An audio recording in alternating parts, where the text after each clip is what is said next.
कोकण आता विकासाच्या दृष्टीने नव्याने पावलं टाकतोय आणि त्यामधूनच महत्त्वाचे म्हणजे दळणवळणाच्या दृष्टीने मुंबई गोवा आणि मिऱ्या कोल्हापूर या दोन राष्ट्रीय महामार्गाचं काम अत्यंत युद्ध पातळीवरती चालू आहे।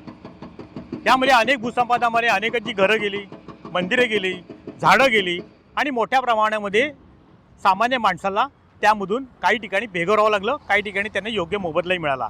पण असं असताना ही विकासाची कामं करत असताना सुद्धा ज्या कंपन्यांनी ही कामं घेतलेली आहेत, मग मिऱ्या कोल्हापूर असेल, रवी इन्फ्रा असेल किंवा वाकेड काटे ते असेल की त्याशिवाय परशुराम चिपळूण असेल, अशा ठिकाणी ही जी कामं घेतलेली गेली आहेत त्याच्यामध्ये वाकेड ते काटे इगल इन्फ्राने घेतलं आहे, परशुराम ते चिपळूण चेतक एंटरप्राइजने घेतलं आहे आणि मिऱ्या कोल्हापूर रवी इन्फ्राने घेतलं आहे। पण एकंदरीत हे विकासक जे आहेत, म्हणजे आपण ज्यांना ठेकेदार म्हणतो, त्या ठेकेदारांनी जी कामं करताना जी खोदाई केलेली आहे त्या खोदाईतून शासनाला जो रॉयल्टी जो महसूल मिळायला हवा तो अपेक्षित महसूल मिळत नाही आहे। त्यामुळेच मध्यंतरी रत्नागिरी जिल्ह्याचे कर्तव्यदक्ष जिल्हाधिकारी देवेंद्र सिंग यांनी मध्यंतरी कोल्हापुरातून एक इलेक्ट्रॉनिक टोटल स्टेशन म्हणजे त्याला ETS मार्फत त्याची तपासणी केली आणि त्यामधून त्यांना साधारणपणे या 3 ठेकेदारांकडून जवळजवळ 10 कोटी रुपयाचा महसूल त्यांनी खोदाईच्या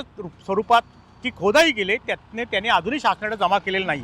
म्हणून जिल्हाधिकाऱ्यांनी या तिघांना नोटिसा बजावलेल्या आहेत आणि 31 मार्चपर्यंत ही रॉयल्टीची रक्कम आपण विनासाय शासनाकडे जमा करावी असं त्या नोटिसीमध्ये त्यांनी नमूद केलं आहे। एकीकडे विकासाची कामं करताना रस्त्याची खोदाई असेल किंवा दगडखाणीची खोदाई असेल, काळा दगड काढलेला असेल, त्याची खडी केलेली असेल, अशा साऱ्या खनिकर्म विभागातल्या खनिजांमधून जो काही राज्य शासनाला महसूल मिळतो तो मोठ्या प्रमाणामध्ये मिळतो। परंतु ह्या 3-4 कामांमध्ये ठेकेदारांमध्ये जी 3-4 कामं जी चालू आहेत, मुंबई गोवा असेल किंवा मिऱ्या कोल्हापूर, यामधून शासनाला अपेक्षित महसूल मिळत नसल्या कारणानेच जिल्हाधिकाऱ्यांनी तातडीने त्यांच्याकडे तो विभाग गेल्यानंतर तातडीने पावलं उचलत त्या 3ही कंपनींना नोटिसा धाडून सुमारे 10 कोटी रुपये रॉयल्टी स्वरूपात तुम्ही शासनाकडे जमा करावीत अशा त्यांना नोटिसा बजावल्या आहेत।